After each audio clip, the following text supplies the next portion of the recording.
La llei Marcora és una cosa molt fantàstica i molt boja que es va treure de la màniga el govern italià el 1985. Fixa't com anava.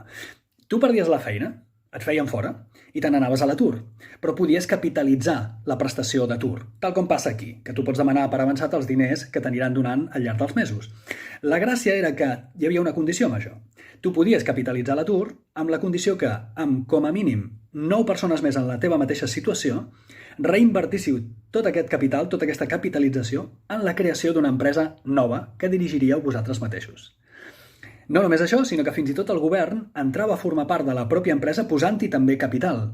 I això permetia que el govern d'alguna manera podia, primer, regular que aquestes empreses es gestionaven correctament, ajudar tècnicament, donar formació i fins i tot donar préstecs o crèdits a un interès baixíssim per tal d'ajudar que aquestes empreses funcionessin.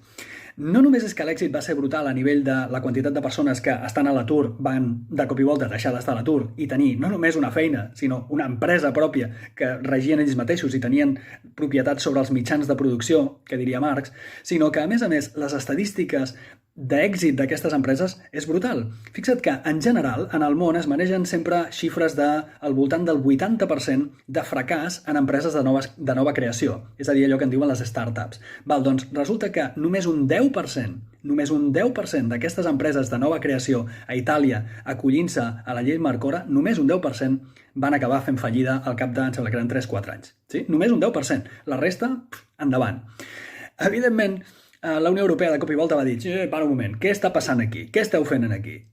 Esteu fent un programa d'emprenedoria, diguem-ho així, social, que això va molt en contra del capitalisme desbocat que la Unió Europea defensem.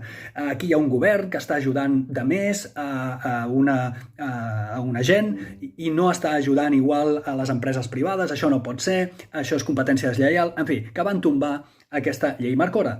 El govern italià, però, hi va tornar, no es va cansar, i va reformular aquesta llei Marcora per treure totes aquelles condicions que, d'alguna manera, no passaven la llei aquesta europea.